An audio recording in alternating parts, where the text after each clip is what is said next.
Hi, I'm Michelle and today I'm going to read the story Little Red Riding Hood. And today I've got my very own Little Red Riding Hood doll to help me with the story. So she's going to sit here and listen to the story. Here we go. Little Red Riding Hood. Open it up. Little Red Riding Hood lived in a cottage by a wood. One day her mother said, "Your grandma is ill. Please take this basket of cake and fruit for her." So Little Red Riding Hood set off with the basket, wearing her red cape. "Don't talk to strangers, especially not wolves," her mother called. There she is, on her way. Little Red Riding Hood walked through the wood. The trees were tall and made scary shadows. Suddenly, a wolf jumped out. "Hello," growled the wolf. "Where are you going?" "I'm taking some cakes and fruit to Grandma," said Little Red Riding Hood. "What a sweet child you are," said the wolf. "Why not pick your grandma some flowers?" And with that, the big bad wolf ran off, leaving Little Red Riding Hood picking the flowers. There she is, picking the flowers. Little did she know the wolf had raced ahead to Grandma's house. There he is, look, running to Grandma's house. When he arrived, the wolf knocked softly on the door. "Let me in, Grandma," he called. "I've brought you some cakes and fruit." But Grandma wasn't silly. "That's not Little Red Riding Hood's voice," she said.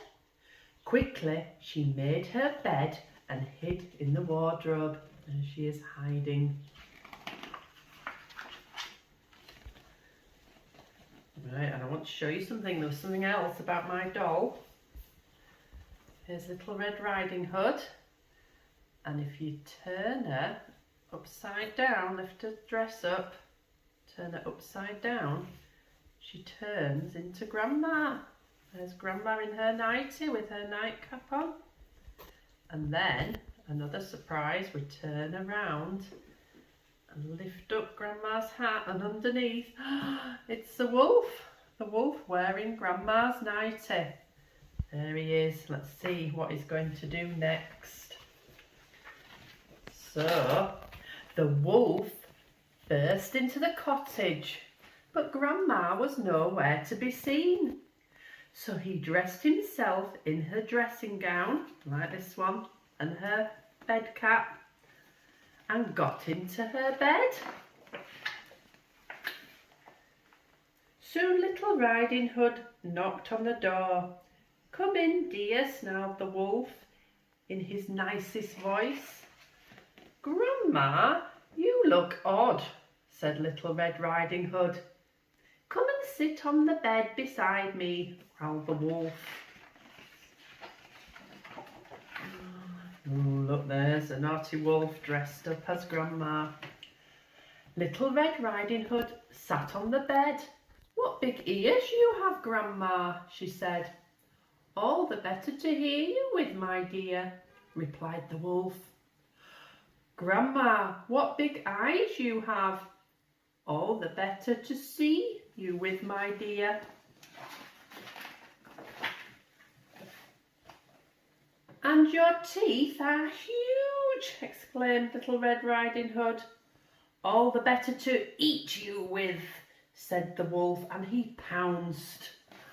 Little Red Riding Hood screamed loudly and ran away. The wolf leapt after her. But suddenly there was a banging at the door. Little Red Riding Hood opened the door, and there stood a woodcutter. He had heard her screams.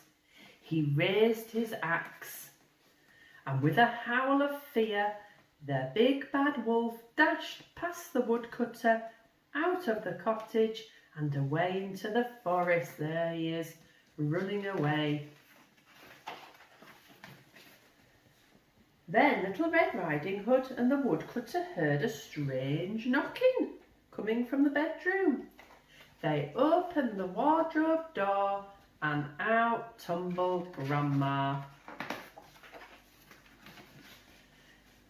"This is a cause for a celebration," exclaimed Grandma. So she put the kettle on and laid the table, and they all sat down to tea and cakes. Ooh, yummy. Never again did Little Red Riding Hood talk to strangers. As for the wolf, he kept away from little girls, especially those wearing red capes. The end. Right, there's my doll. Shall we turn her back again? Let's put the hood down. Bye bye, wolf. There's Grandma. And then turn her upside down. And there's Little Red Riding Hood again with her basket. Hope you enjoyed the story. Bye bye.